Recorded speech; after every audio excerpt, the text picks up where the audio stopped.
नमो बुद्धाय जय भीम. मित्रांनो, आजची कथा आहे करुणा, श्रद्धा आणि सत्याचा शोध आणि दान या चार गोष्टींनी भरलेली ही छानशी कथा आपण पाहूया. ही कथा पूर्ण ऐकल्याशिवाय तुम्ही जाऊ नका. नक्कीच तुमच्या जीवनात या कथेचा ही कथा आहे जगात ज्ञानाचा प्रकाश आणणाऱ्या गौतम बुद्धांची आणि पवित्र श्रद्धेने अर्पण केलेल्या सुजाताच्या खिरीची. ही कथा सांगते की एक छोटी कृती देखील एखाद्याच्या आयुष्यात मोठा बदल घडवू शकते आणि सत्याचा शोध घेत असलेल्या व्यक्तीला योग्य वेळी मिळालेलं दान म्हणजे आपल्या जीवनातील सर्वात पवित्र घटना ठरते.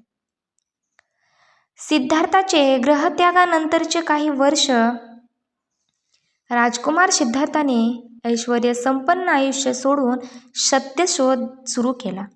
त्याला वाटलं दुःख कसं संपेल, जन्ममरणाचा चक्र कसं तोडावं. त्याने राजवाडा, वैभव, पत्नी यशोधरा, पुत्र राहुल सगळं मागे सोडलं.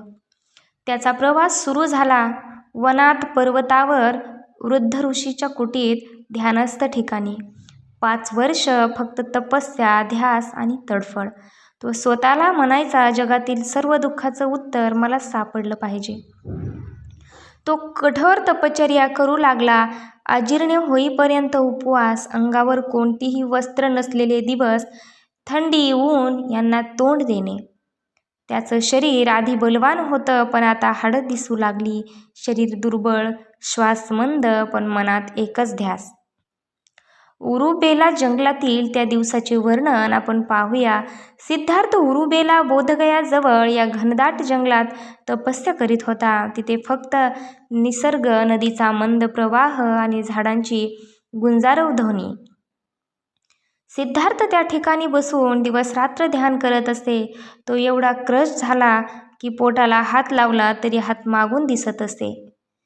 अशी स्थिती बघून देवतांनाही करुणा आली, पण सिद्धार्थ म्हणाला, सत्य मिळेपर्यंत या शरीराची पर्वा नाही. अत्यंत दुर्बल अवस्था, जगाशी तुटून गेलेला मनुष्य. एका दिवशी सिद्धार्थ इतका दुर्बल झाला की तो उभाही राहू शकत नव्हता.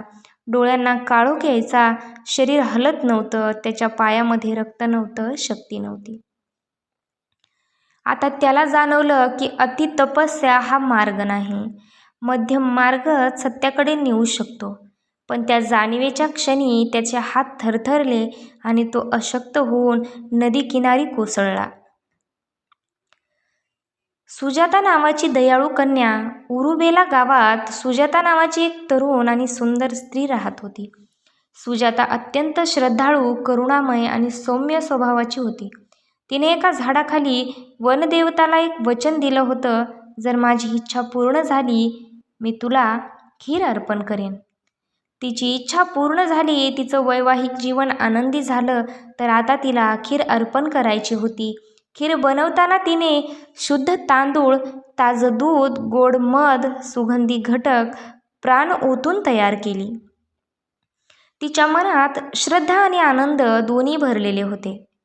खीर घेऊन वनदेवतेसाठी ती झाडाखाली आली, पण तिच्यासमोर काय दृश्य होते. तिला झाडाखाली बसलेला एक तेजस्वी पण अत्यंत अशक्त मनुष्य दिसला. डोळ्यात प्रकाश होता, शरीर क्षीण होतं, पण चेहऱ्यावर करुणेचा तेज होता. सुजाताला वाटलं, हीच वनदेवता आहे. तिने त्यांच्याजवळ जाऊन शांत आवाजात खीर अर्पण केली. सिद्धार्थने डोळे उघडले. त्याने अनेक दिवसांनी अन्न पाहिलं ना. त्याने खीर स्वीकारली, पण मनात अहंकार नव्हता, फक्त करुणा आणि कृतज्ञता. तो खीर पिऊ लागला. शरीराला पुन्हा ताकद येऊ लागली. खीरीतून मिळालेला नवा मार्ग, मध्यम मार्ग. ही खीर सिद्धार्थासाठी देवदूतासारखी ठरली. त्याला जाणवलं, अति उपवास सत्य नाही, अति सुखही सत्य नाही. या दोन्हीच्या मधला मार्ग आहे. तो मार्ग म्हणजे मध्यम मार्ग. हाच खरा मार्ग आहे. तो दिवस त्यांच्या आयुष्यात परिवर्तनाचा क्षण होता. सुजाता खीर म्हणजे शरीरासाठी आहार नव्हता, तर ज्ञानाचा नवीन दरवाजा होता. खीर खाल्ल्यानंतर सिद्धार्थ नव्या शक्तीने उठला. तो म्हणाला, आता मी सत्य मिळवल्याशिवाय उठणार नाही. त्याने बोधिवृक्षाखाली बसून दृढ निश्चय केला. रात्रभर तो गहन ध्यानात होता. पहिला प्रहर, दुसरा प्रहर, तिसरा प्रहर.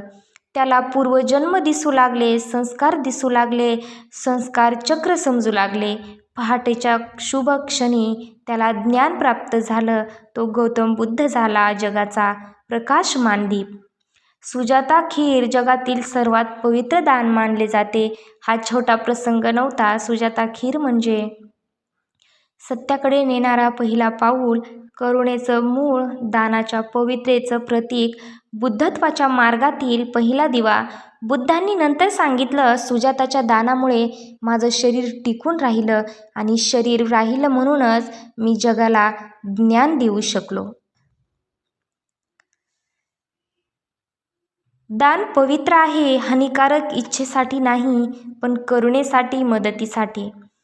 कधीही छोट्या कृतीचा तिरस्कार करू नये. एक खीर, पण त्याने जगाला बुद्ध दिले. अति उपभोग आणि अति तपस्या दोन्ही चुकीचे. मध्यम मार्गच हा सर्वश्रेष्ठ मार्ग आहे, असे बुद्धांना समजले. तुम्ही कुणाला मदत करता ते कधी मोठं फल देऊ शकतं.